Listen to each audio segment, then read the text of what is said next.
Përshëndetje nga sofra shqiptare. Kam sjell mënyrën se si bëj ruajtjen e hidhrave që t'i shfrytëzojmë gjatë gjithë dimrit për përgatitjen e pitëve.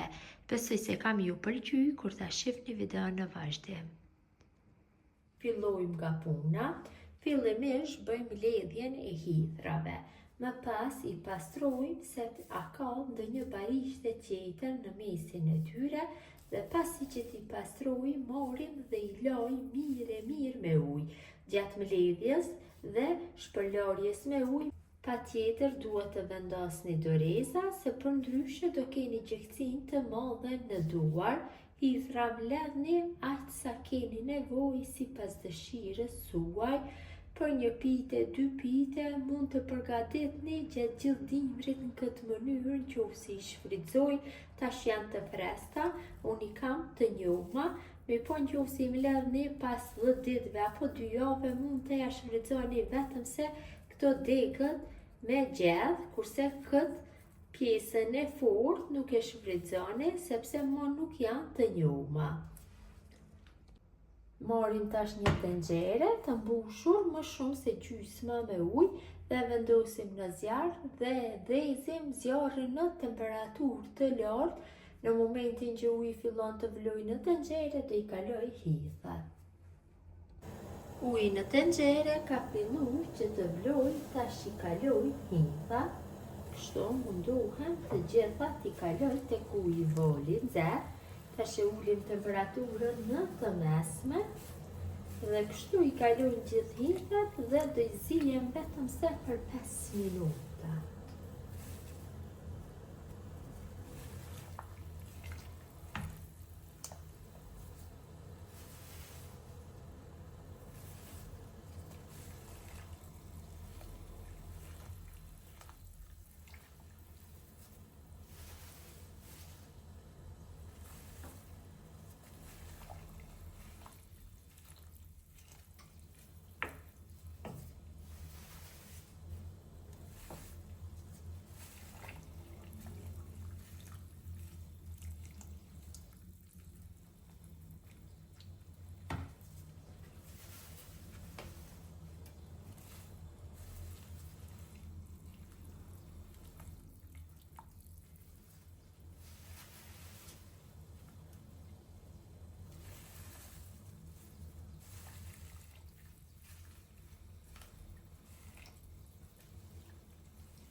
Hidhrat janë zier, tash janë gati të largohen nga zjarri, që të bëjmë kullimin. Lëngun e hidhrave mos e hedhni, mund që të bëni shpërlarjen e flokëve 2-3 herë në javë, ndihmojnë kundër zbogthit, lëngu, ndihmon dhe parandalon rënjen e flokëve, ndihmon në daljen e qimëve të reja, ju jep një shkëlqim flokëve.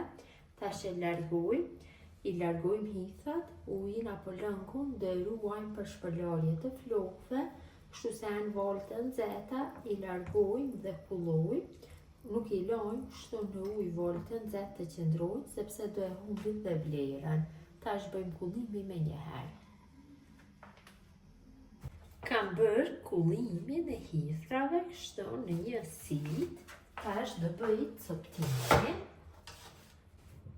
Ja dhe lëngu i hidhrave si duket, e lini që të ftohet dhe e përdorni për shpërlarjen e flokëve, me një vetëm pak në fillim dhe bëni një test, e vendosni në likur pak dhe e lini, e shihni se a jeni alergjik nga ky lëng, më pas e përdorni, patjetër duhet që t'jetë i ftohtë.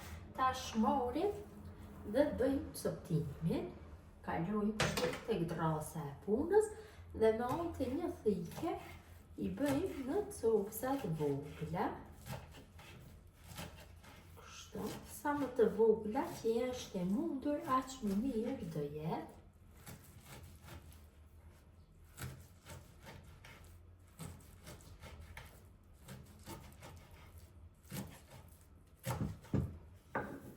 Kështu, nga gjitha anët i coptoj dhe nga ana tjetër.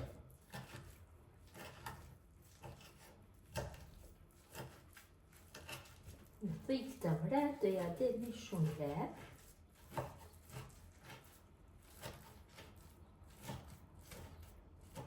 Kështu në këtë mënyrë bëjmë coptimin e gjithave.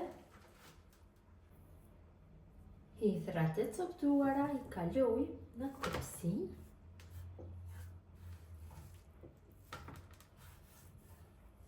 Mënyrën e një coptoj të gjitha, marr dhe pjesë të tjera. Vazhdojmë tutje në mënyrën e një.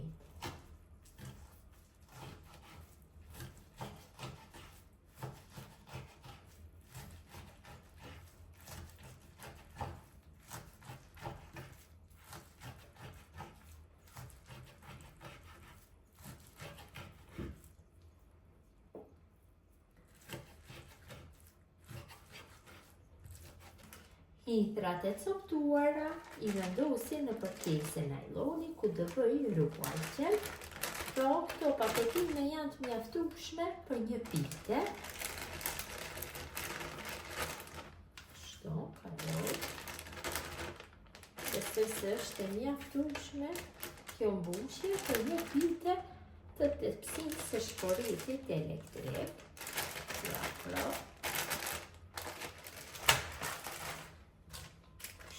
I kaloj gjitha në keset e najlonit. Harrova që të cek se tash nuk keni nevojë pas zgjidhjes të vendosni doreza, është larguar gjuksina.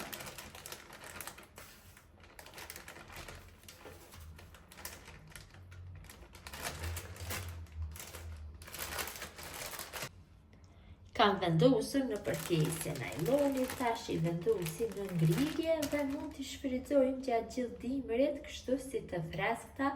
Vërtet jam lënë të bëjmë ruajtjen dhe nga ruajtja do fitojmë një ashtu dhe lëngun, si që ceka mund t'a shfrytëzojmë për shpërlarje të flokëve.